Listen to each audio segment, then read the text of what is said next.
Hello, everyone. Welcome to week 4 of our critical thinking class. This week, our lesson is called Knowledge and Evidence. So I just wanted to go over a little bit of what we're getting into this week with our discussion and our assignment. So let me share the screen real quick and let's get started. So you should see the announcement now. This again has been posted on Blackboard and I think sent to your emails, but in case you haven't seen it. Our work for the week includes the perception discussion, which runs from Wednesday the 29th through Sunday the 2nd, so from today through Sunday. Like all discussions, your first posts need to be in by Friday, and you need to make a few good replies to your classmates to get full credit. Um, and then we also have the experience and expertise assignment, which is due Sunday the 2nd by 11:59 p.m. And so today with this video, I want to go over a quick presentation about how to write good, strong, argumentative paragraphs, since what the experience and expertise assignment is asking you to do is to write a strong argumentative paragraph in favor of Malcolm Gladwell's 10,000 hour rule, and then write a strong argumentative paragraph against the same rule. So the goal of the assignment is to start thinking about multiple sides of any issue, right? So for now, we're going to be thinking just about two sides, but the idea is that you should be able to understand the reasoning and logic and argument of multiple sides to a topic. Even if you disagree with someone else's stance on it, or you disagree, side A disagrees with side B, you should be able to understand what each side's argument is based upon. And that's one of the tricky things I think of critical thinking is it's so easy to fall into that trap of my side is right and makes the most sense, and the other side is crazy and makes no sense. But people generally have pretty good reasons and justifications for the things they think and do. And so being able to recognize more than one side and argue more than one side to any issue becomes an important skill to develop. So without any further ado, let's get into the presentation. Let me share that with you. Okay, so strong argumentative paragraphs. Some people call this the burger method, the sandwich method, which is silly, but it kind of gets the idea across. Writing an argumentative paragraph, I guess it's like building a sandwich in the sense that you kind of have ingredients and you got to put them in a certain order. So we're going to use this sort of metaphor or analogy of a sandwich to talk about how to construct a really good paragraph, argumentative paragraph. So we're going to start with the top slice of bread. In this case, the top slice of bread is our topic sentence. So a topic sentence should clearly and directly define what the rest of your paragraph is going to be about. It should be that main idea, that main premise. It's going to be that declarative focus for the entire paragraph. And the important part is that once that focus is set, you want your argumentative paragraph to remain locked on that original idea throughout the paragraph. Bad argumentative paragraphs are ones in which the big topic might be the same, but then the things within it are kind of rapid firing different little subtopics that don't all necessarily relate. So you want your argumentative paragraph to remain clearly focused on one idea, and you establish that idea with your topic sentence. So here is a quick example of it. My topic sentence is wind farms are the solution to both our energy crisis and the environmental disaster caused by fossil fuels. It lets you know exactly what this paragraph is going to be about, wind farms. And it also lets you know like the sub ideas of what this paragraph is going to be about. Wind farms as a solution to the energy crisis, wind farms as a solution to environmental disasters caused by fossil fuels. So it's got this very set focus that the rest of the paragraph will build upon. The next steps, I call it the condiments or the vegetables or whatever you want in your sandwich, but it's basically building upon that claim. So I recommend that you complete this step in 2 sentences. And essentially the goal in this step of your paragraph is to focus on further defining the ideas in the topic sentence. Um, so for example, here's my topic sentence again, and then my condiments and vegetables. I have 2 or 3 sentences here that build upon it. Scientists and the general public have been largely aware that our current energy trends cannot last forever. The US is in the midst of an energy crisis. Moreover, our current forms of energy have caused horrific environmental impact over the last 100 years. These 3 sentences are just serving to expand upon the focus that is established in that topic sentence. And you'll notice that they're not really, I'm not citing anything here. I'm not really getting into any specifics. These are just sort of general statements that build upon my topic sentence. And that is important because the meat or um, the major punch of our argument when we are writing academic argumentative statements or argumentative paragraphs, we want that major punch of the paragraph to be evidence and research based. And this is the important part. So when you are writing academic argumentative paragraphs, your argument should not rely on what you personally feel or what you personally think, or really what has been your personal experience or the personal experience of those around you.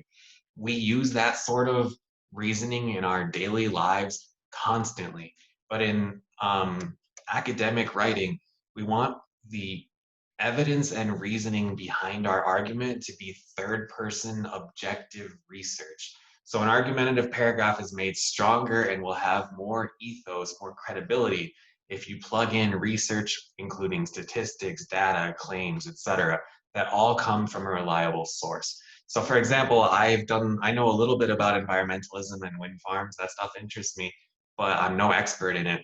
So if I tell you, just me as some English teacher guy, oh, wind farms are the future, that's not going to be nearly as good as if I cite some scientist who has devoted his life, has a PhD, and has written books about wind farms or alternative energy. So that's kind of what we're getting at here, is that we need to move away from personal, like, I think this is a good idea, into statements that are grounded in research and evidence. Okay, the next thing is signal phrases. When you are directly quoting from or even paraphrasing from a source, from your research, you are going to want to introduce it with a signal phrase. A signal phrase is something like according to Jones, or according to Colby, according to insert author's name or insert website name or insert title of the article. And then the quote follows. So like according to Jones, comma, open quotation marks. Then you would have the quote, close quotation marks, that sort of thing. The reason that you want to do this is that if you just have quotes in your paper without introducing them, the voice shifts suddenly from your voice as a writer to the voice of the quoted writer. And in some cases, it kind of leads your reader to think, why am I not just reading the quoted writer? You want to present this quoted information to, or this paraphrased information to your reader in a way that maintains your voice as a writer. So moving on, that was a little dizzying. So here's an example of the meat of the source material. So we had our paragraph so far, we had our topic sentence, we built upon it a little bit, and now I'm going to add in the meat, the main crux of my argument, the main support for my argument. According to an environmental philosopher and critically acclaimed author, Bill McKibben, the Earth as we know it will cease to be within 40 years unless we dramatically change the way we think and act concerning energy. Wind farms are the beginning of that change. I introduce the author who said this quote. I have the year that this particular book was published, and I also have a citation for the page number that it's founded. Ideally, that's how you want to set it up. Again, my point is I'm just some English teacher guy. Bill McKibben is an environmental philosopher. He's written a bunch of books about the environment. So it's not like me saying wind farms are cool. It's this scientist, author guy saying wind farms are cool. Okay, so I have my cool quote. The next step is somewhat optional, but it's something worth considering, and it is, or it can be optional, but it's worth considering, and that is counterarguments. Counterarguments are like bacon in that everything is better with bacon. So you present your argument, you present your main idea, but it is good to then think about what the counter argument might be and then address that within your own paragraph. So a good critical thinker will beat the opposition to the punch by thinking of the counter argument first and then addressing it within the paragraph. So let me give you a quick example of what I mean by that. Here's my paragraph so far. It's got everything, including our last step, which was the Bill McKibben quote. And now I'm going to throw in a counter argument that someone might raise, and I'm going to be able to defeat that counter argument before anybody can really raise that question. So I included here, of course, wind farms are not perfect. Even McKibben admits they can be detrimental to some migratory birds, which may fly into the turbine blades, which is one thing people have complained about wind farms. And they also are a bit of an eyesore. However, those are minor faults in comparison to the tremendous flaws of fossil fuels, such as organic or oceanic oil spills. So the idea here is you kind of anticipate what someone on the opposite side might be like, yeah, but, and then you address it right away. So if you're a reader and that yeah but question pops in your head and then the author already addresses it, you're like, whoa, this guy knows what he's talking about.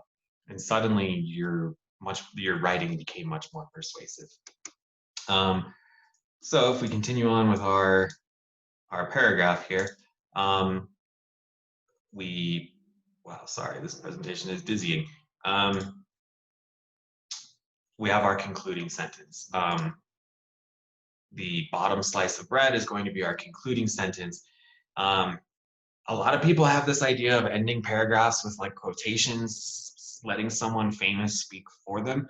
We want to end with your voice. Don't let other people speak for you in a concluding sentence. Give us your voice, your strong statement that wraps things up. So our whole paragraph so far looks like this, and then I add in that last slice of bread, which is that wind farms are a clean, unlimited energy source that can combat both energy crisis and environmental destruction. Essentially, I'm just giving sort of a generalized statement, much like I was at the beginning of my paragraph, to kind of close out my paragraph in a logical manner. That's pretty much it. It doesn't have to follow this exact sentence by sentence structure, but you kind of want to think of your paragraphs as having these particular elements within them. So that presentation, I believe, was already posted on the announcements for the course. The experience and expertise assignment, again, is due Sunday the 2nd. The actual topic for it, the Malcolm Gladwell's 10,000 hour rule, it's an interesting concept. It's basically the idea that Gladwell's research seems to show that those who can be considered experts in their field or in a chosen skill generally spent 10,000 hours or more before they reach that level.